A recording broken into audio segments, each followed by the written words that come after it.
Game day, fired up. Just finished with the third practice of the week. And obviously, we've got more preparation in last week, so feel pretty good where we are. Openers are always interesting because you never know, what you're going to see. They don't know what they're going to see.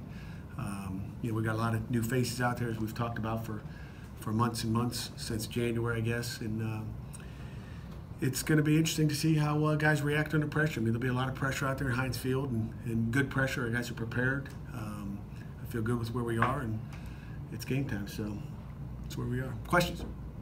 Talk a lot about your pass defense so much. What about your run defense? You guys talk about it a lot. We ask you about the pass a lot. But, I mean, new D tackles, new linebackers. I mean, what do you expect out of your run defense? You know what? I think structurally, we're set to stop the run. I think, and you'd like to be really good at it.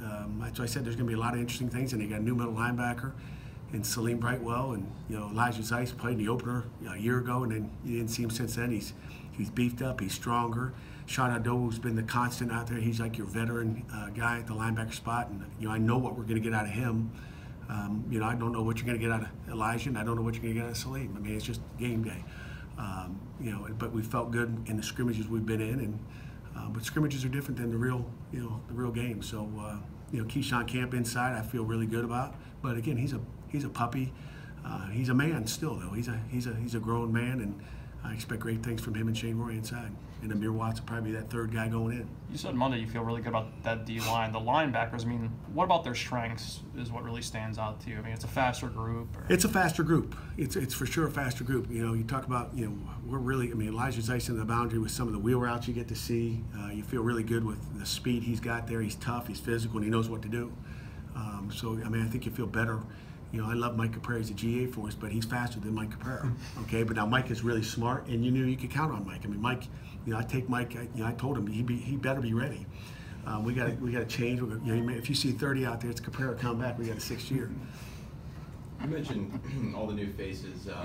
Personnel-wise, whether it was injuries, discipline, whatever. Has this August been any more adversity filled for you than other ones? No, not really. It's the same. I mean, that's what we do as coaches. You deal with it, and you say, as a coach, we sit in this staff room, and behind that board is a depth chart, and you're always talking what ifs. If we don't talk in what ifs, we'd be shocked every day. Practice and.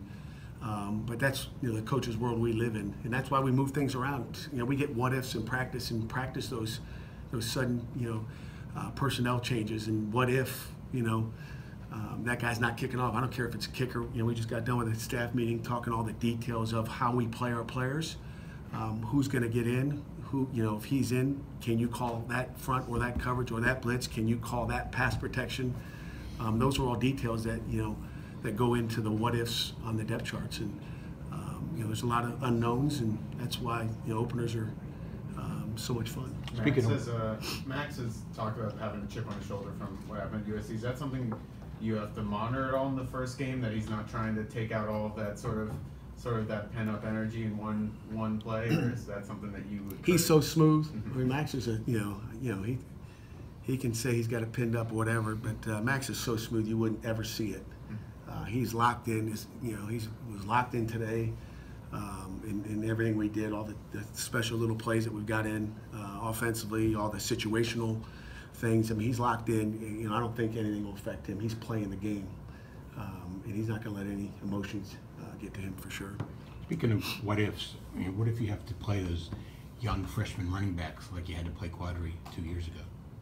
It worked out good for Quadri, didn't it? I mean, we've worked those guys. I mean, A.J. Davis would be the first young guy in if we decide to go that way. But Todd Sibley's ready as well. So, Quadri Olson and Darren Hall, as we've stated in here, are the two main guys right now, and we're going to let it roll with those guys. You mentioned the D-line. Has Cam Carter found more consistency since last time we talked about him? I think you said he was sort of up and down at that point. Yeah, he's bounced off here last week, and it's always interesting when you get to game plan weeks. How do they adjust to a game plan, because playing against the same offense every day for 3-4 weeks. And all of a sudden now it's different. Now they do this, so we have to do that. So I think he's done a good job there. We'll see. I mean, I expect him to play tomorrow. I don't know how many plays. We're playing to win, and I'm going to put our stars out there. They deserve the majority of reps, but I could see rotating 8 guys up inside. I should say inside on the front 4 there, from defensive end to D tackle. Is that the case throughout the defense? You feel like you're probably going to use a lot of guys? No, I think D-line, you play 4, or you mean you're going to play in 4 spots, play 8 guys up front. You know, at the linebacker spot, I could see playing 4 or 5 guys, not 6. You know, at least to start off with. In the secondary, probably 4 safeties, and the corner, probably 4 corners, 3 or 4 corners. So, you know, we feel good with those guys, and we need to find out what they've got. I mean, Demari Mathis is going to get in that game. I'm going to find out what he does on game day because he's been awful solid out there. With this being your third season, your Pat, when you look at your personnel and the guys you've got, how much more of a sense do you kind of have that, hey, you know, this is my program, these are the guys that fit what I really want to do? You know what? It's, you know, we had some great players in the past, and you know, those guys 2 years ago were my guys, and I don't see it. I don't look at it like that. My guys are our program now.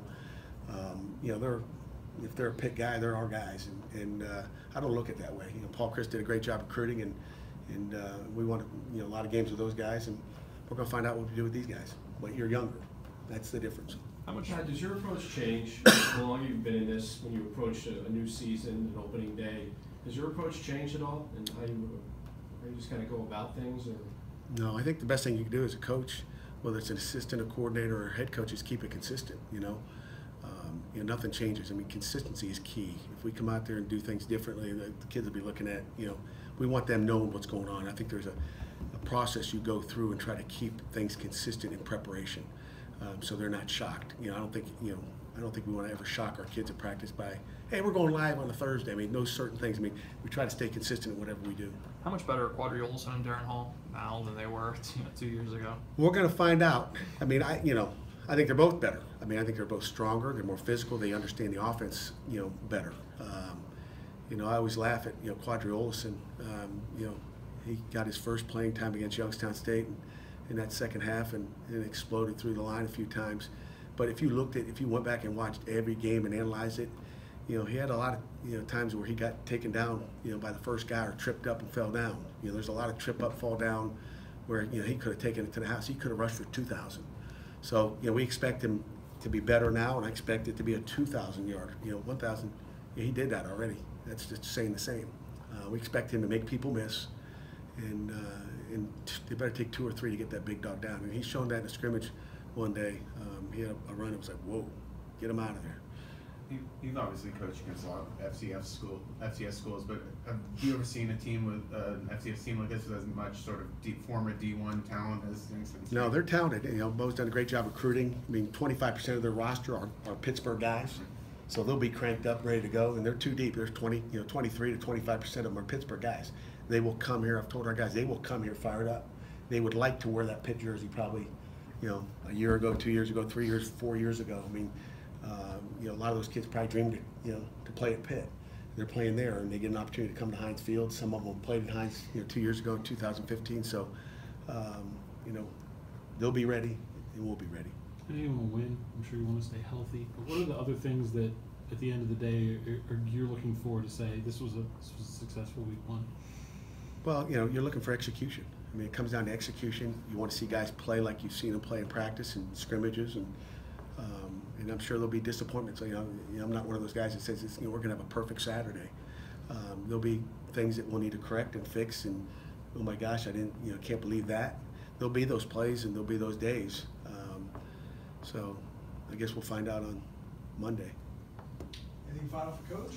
What's your thoughts on some of the gamesmanship, maybe tactics that some of your fellow coaches have been using before this season? You got teams that aren't saying who their starting quarterback's going to be. Got a team in the Big Ten that didn't even release its roster.